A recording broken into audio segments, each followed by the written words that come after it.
ఆ మనసుకు దగ్గరగా ఉండే మత్స్యకారుల్ని కలవడానికి వచ్చాను.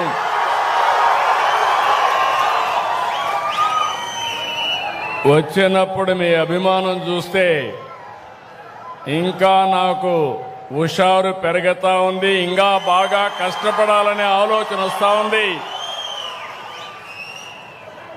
ఎప్పుడైతే చేసిన పనిని గుర్తుపెట్టుకుని మీరు కూడా అభిమానం సంఘీభావాన్ని తెలియజేయగలిగితే దానివల్ల వచ్చే కిక్కే వేరు. అలాంటి మిమ్మల్ని చూసినప్పుడు నేను చేసే పనికి సార్థకత కనపడుస్తా ఉంది.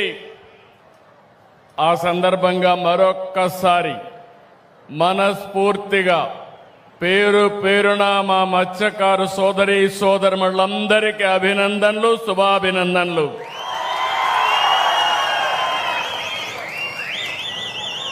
ఇప్పుడే స్థానిక శాసనసభ్యులు కృష్ణారెడ్డి గారు నేను ఇంతవరకు చూడలేదు, చాలా హుషారుగా బాగా మాట్లాడుతున్నాడు.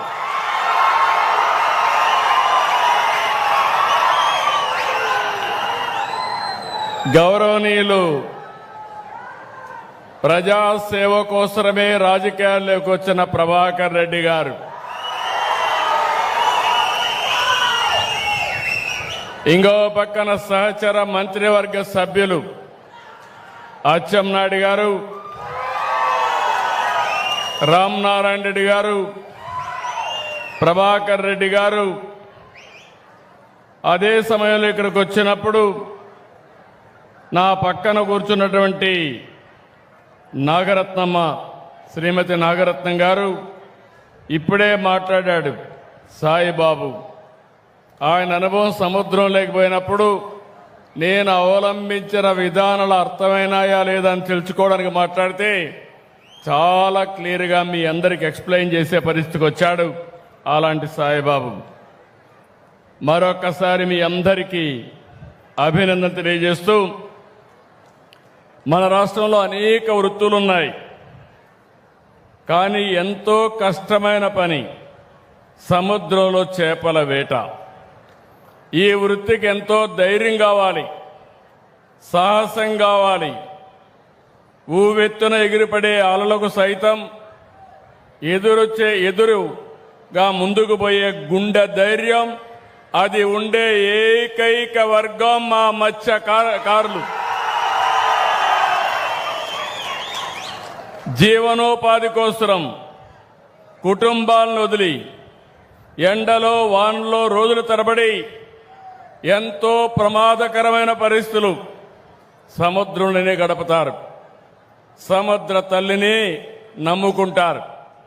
అందుకనే మేము ఒకసారి చూస్తే చాలా సమస్యలు చూశాను. ఎక్కడెక్కడికో వెళ్ళిపోతారు.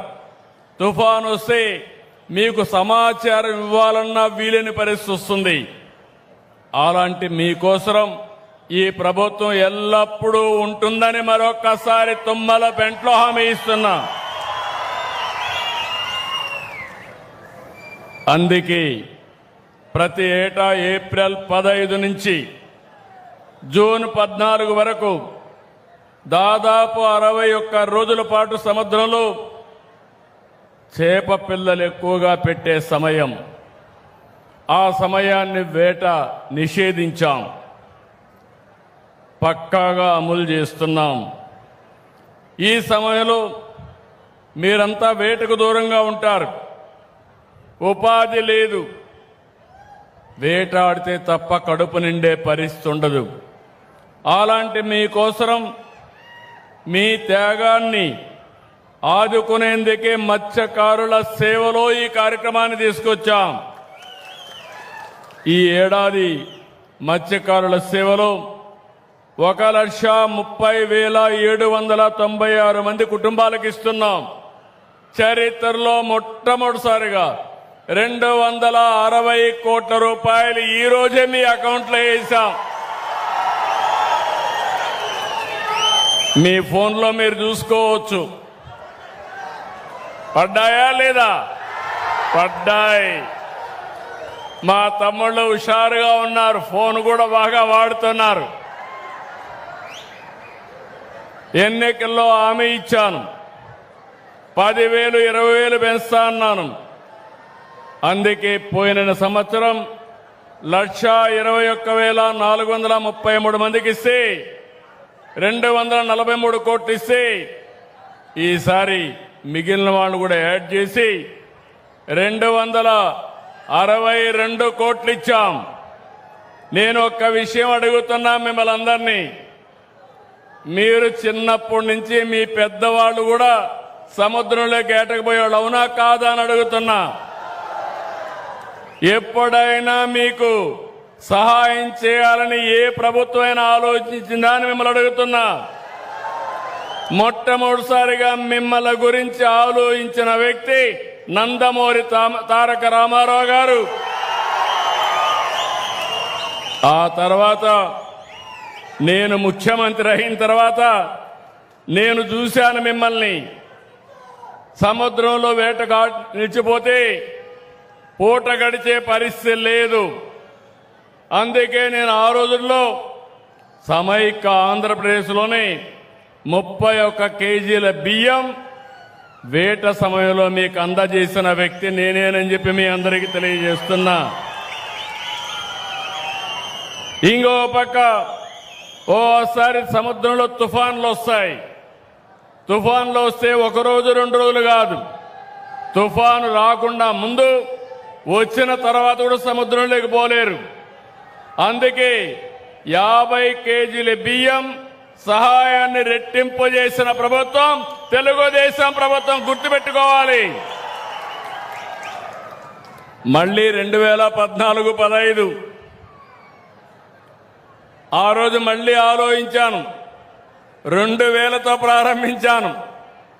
2016-17 మళ్ళా 4,000కు పెంచాను. 2019 10,000కు పెంచాను. అదే 5 ఏళ్ళు ఇచ్చారు తప్ప ఒక్క పైసా కూడా మీకు ఇవ్వలేదు, అవునా కాదా అని మిమ్మల్ని అడుగుతున్నా. ఈరోజు మీ ప్రభుత్వం వచ్చింది, మళ్ళీ 10,000 నుంచి 20,000 చేసిన ప్రభుత్వం ఈ ప్రభుత్వం. నేను ఇక్కడతో ఆగడం లేదు. సముద్రం మీ పక్కనే ఉంది. సముద్రంలో అపారమైన సంపద ఉంది. ఆ సంపదను ఉపయోగించి మిమ్మల్ని అందరినీ పేదరికం నుంచి పైకి తెచ్చే బాధ్యత ఈ ప్రభుత్వానికి హామీ ఇస్తున్నా. మామూలు కాదు, 1053 కిలోమీటర్లు సుదీర్ఘమైన తీరం మన సంపద, మన బలం. లక్షలాది మత్స్య కార్మికులు జీవనోపాధి పైన ఆధారపడుతున్నారు. నేను అందుకే అక్వా పైన, ఇంకొక పక్కన మీ ఆదాయం పైన శ్రద్ధ పెట్టాను. ఈరోజు మీరు ఒకసారి చూస్తే 14-19 మత్స్య సంపద ఉత్పత్తి 19.18% పెరిగింది. అదే కాంగ్రెస్ వచ్చింది, వైఎస్ఆర్ కాంగ్రెస్ వచ్చింది, 19-24 మధ్యలో 4 రెట్లు పడిపోయింది. 5.43 మాత్రం అభివృద్ధి జరిగే పరిస్థితి వచ్చింది. మళ్ళీ నేను ఒకటే ఆలోచిస్తున్నాను, రాష్ట్రంలో వ్యవసాయం తర్వాత, నిర్మాణ రంగం తర్వాత ఎక్కువ ఆధారపడేది మత్స్య సంపద పైనే మీరు ఆధారపడుతున్నారు. రాష్ట్రం ఆధారపడతా ఉంది. ఈరోజు మొత్తం దేశంలో 28% చేపలు ఎగుమతి చేస్తూ ఉంటే దాంట్లో 38% మన రాష్ట్రం నుంచే చేస్తున్నాం. దేశంలో రొయ్యల ఉత్పత్తిలో 80% ఆంధ్రప్రదేశ్ నుంచే ప్రపంచానికి ఎగుమతి చేస్తున్నామంటే అది ఆంధ్రప్రదేశ్ సత్తా.